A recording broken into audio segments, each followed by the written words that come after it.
여러분 안녕하세요. 네, 이번 시간에는 저번 시간에 봤던 Introduction Paragraph에 이어서 Body Paragraphs를 볼 것입니다. 우리 봤었던 표가 또 나왔네요. Introduction에 는 우리가 배웠던 세 가지 요소. 첫 번째 A는 Attention Getter이라고 해서 훅 문장이라고 했었죠. B는 Bridge라고 해서 Background Information이라고 했었죠. C는 Claim, 주장이라고 해서 Thesis Statement라고 했었습니다. 이번에는 이제 여기 중간에 있는 body paragraphs 이 세 가지 2, 3, 4 이거를 한번 봐볼 텐데요. 저번에 잠깐 이야기했지만 내 주장을 뒷받침하는 두 개의 단락을 쓰고 그 마지막 단락은 내 주장과 다른 의견을 가진 주장을 한번 언급한 다음에 그것을 논박하는 그 단락이 네 번째 있다고 했습니다. 네, 그래서 이 body paragraphs는 각각 어떤 구조를 띄워야 잘 쓴 글이 될까 이거를 한번 알아보려고 해요. 이 body paragraphs를 잘 쓰기 위해서는 전체 글에서 이 body paragraph가 어떠한 역할을 해야 하는지 이 단락이 있는 목적을 생각해 보면 좋을 것 같아요. 네, 그래서 목적을 나타낸 문장 하나를 한번 읽어볼 텐데 Body paragraphs present facts and details that support your overall claim or thesis 이렇게 써 있어요. 그래서 중간에 있는 body paragraph는 나타냅니다. 사실이나 어떤 구체적인 사항들을. 근데 그게 뭐냐면은 support your overall claim. 당신이 주장하고자 하는 전체적인 주제. 그리고 주장하는 바를 support, 지지하는 그런 모든 사실과 세부 사항들을 늘어놓는 그런 paragraph가 body paragraph다라는 거죠. 그래서 구체적인 예시와 함께 좀 이해를 하기 위해서 우리 저번에 봤었던 introduction paragraph 한번 다시 복습해 볼게요. 학습지에 있었던 예시문이죠. 여기서 제일 중요한 C, 클레임 부분 한번 볼게요. Schools should rethink the ban on cell phones since this is a major way that parents communicate with their children. 그래서 여기서 이 부분이 이 사람이 주장하고자 하는 바죠. 왜냐하면 이러이러하기 때문이다. 이거 다시 얘기하진 않을게요. 저번에 했으니까. 그래서 이 주제를 여러분 일단 생각을 해놓고 이 thesis statement를 기준으로 어떻게 이 사람이 body paragraph를 전개해 나가는지 한번 살펴보도록 하겠습니다. 자, 그래서 여기 thesis statement를 가지고 왔어요. 그리고 나서 이 body paragraph를 한번 우리가 분석해 볼 텐데 한 문장씩 읽어볼게요. Safety is the major concern of parents who want their children to be able to contact them quickly and easily should they find themselves in a perilous situation. 간단히 해석해보면은 안전은 굉장히 중요한 관심사입니다. 부모님들의. 근데 어떤 부모님이냐면은 그들의 자녀들이 그들한테 빠르고 쉽게 연락할 수 있는 걸 원하는 부모님. 그 부모님들의 주요 관심사가 바로 안전이다라는 거예요. Should they find themselves in a perilous situation? 혹시라도 그 부모님 스스로가 지금 안 좋은 상황에 처해 있다면 그렇다면 특별히 부모님들은 아이들한테 빠르고 쉽게 연락을 하길 바랄 것입니다. 왜냐하면 그들의 주요 관심사가 안전이기 때문에. 네, 그 다음 거 읽어볼게요. As Julian Sanchez pointed in his article, safety is a major concern. At other times, parents need to contact children because of a change of plans. This happens particularly in families where both parents work or where the parents have separated. 이 줄리안 산체스가 그의 글에서 이야기하기를 안전이 주요한 문제다라는 제목의 글에서 이야기하기를 다른 경우에는 부모님들이 아이들이랑 연락할 필요가 있어요. 왜냐하면 계획이 바뀌었기 때문에. 그래서 이런 경우는 특별히 어떤 가족의 경우에서 일어나는데 두 부모님 모두가 일을 하실 경우 또는 두 부모님이 따로 사실 경우에 이런 경우라는 거죠. 이제 마지막 문장. This shows how sometimes parents need to get in touch with children to let them know that they have to go somewhere else after school. 바로 이것은 보여줘요. 말합니다. How sometimes parents need to get in touch with children. 여기까지. 얼마나 때때로 그 부모님들이 get in touch with 누구랑 연락해야 될 필요가 있는지, 해야 할 필요가 있는지 애들이랑 뭐 하기 위해서 to let them know. 그 아이들에게 알려주기 위해서 이해하라고. 그 아이들이 방과 후에 어디를 가야만 한다고. 알려주기 위해서 부모님들이 아이들과 연락할 필요가 있다는 것을 보여준다라는 거죠. 자, 아까 선생님이 말했듯이 body paragraph는 내가 주장하고자 하는 thesis statement를 뒷받침하는 첫 번째 아이디어를 말할 때 쓰는 paragraph라고 했죠. 그래서 여기 첫 번째 나온 게 그 이유를 드러내주고 있어요.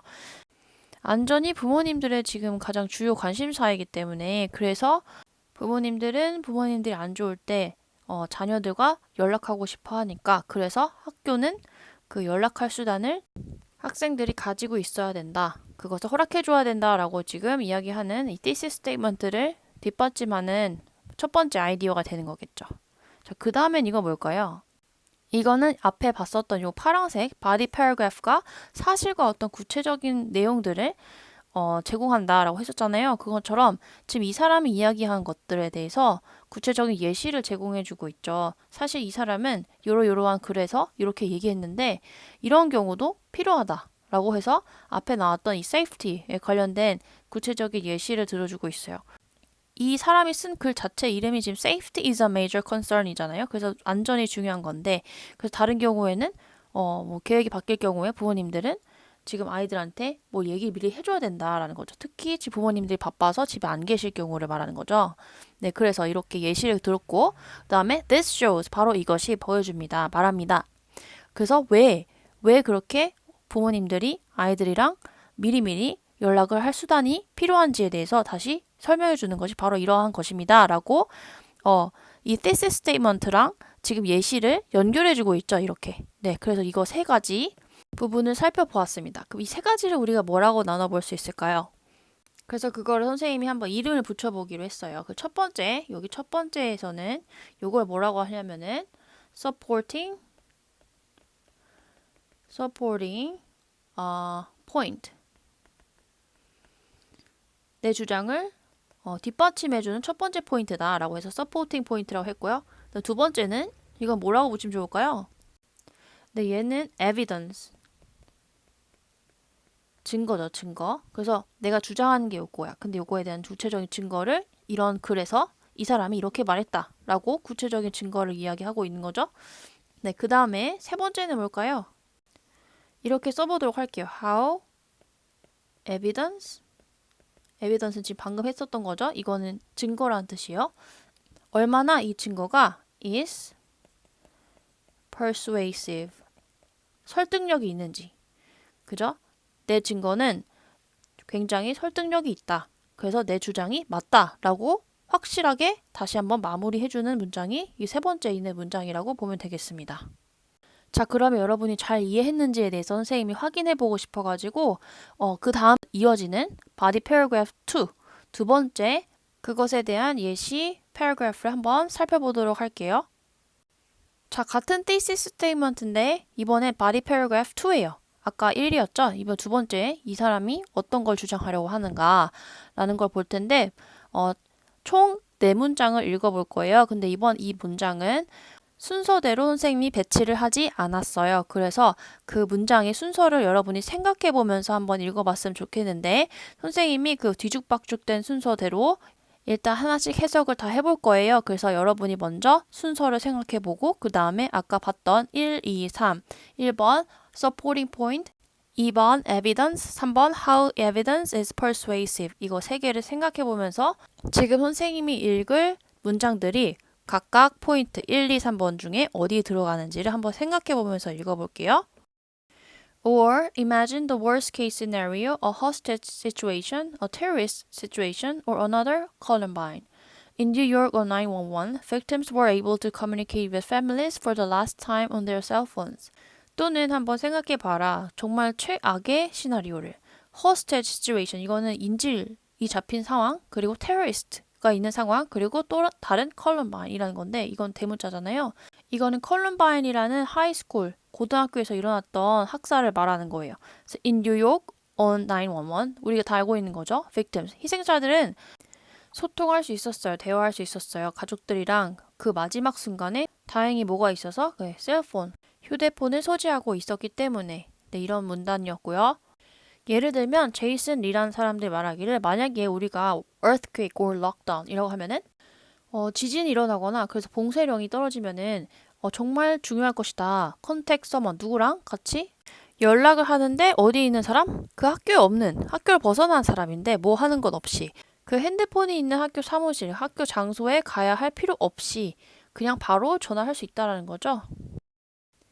There are many situations, particularly here in California, where children might be potentially in danger and could use the phone to get help. 자, 여기 보면은 많은 상황들이 있는데 특별히 캘리포니아에서는 그렇습니다. 많은 상황이 있는데 그게 어떤 상황이냐면은 아이들이 어쩌면 위험에 처할지도 모르는 상황, 그리고 could use the phone to get help. 그리고 핸드폰이 있으면 도움을 얻는데 그걸 사용할 수 있는 그런 상황에 많이 노출되어 있다. 특히 여기 캘리포니아에서는 이런 말이죠. 그다음 마지막 What if they had kept to the rules and observed the ban on cell phone use on planes? We would never have known what happened on the flight. 여기까지 보면은 그래서 만약에 그들이 규칙을 지키고 그 cellphone use on planes 비행기에서 핸드폰 사용을 금하는 것을 계속 따랐다면 어떻게 됐을까라는 거예요. We would have never known 이라는 건데 요거는 과거에 전혀 알지 못했었을 것이다. What happened on the flight? 그 비행기 안에서 무엇이 일어났는지. 그죠? 지금 plane이 나왔으니까 얘랑 이어지는 게 앞에 나와야겠죠. 네, 그리고 예를 들면 or, for example 이게 나왔으면은 일단 or 같은 경우에는 첫 번째 문장이 아니겠죠. 네, 이런 걸 힌트를 가지고 어떤 게 첫 번째 나와야 할 supporting point 문장인지, 두 번째 evidence는 어떠어떠한 문장인지, 세 번째 how evidence is persuasive 그 증거가 얼마나 설득력 있는지를 말하는 문장인지를 한번 생각해 보세요. 자, 그러면 밑에 보면은 선생님이 만들어 온 구글 퀴즈 문제가 있어요. 그 퀴즈 문제의 지시사항을 잘 읽고 문제를 풀어보면 됩니다. 문제를 다 풀면요, 선생님이 여러분의 답을 체크하고 피드백을 구글 미트에서 실시간 화상으로 주도록 할게요.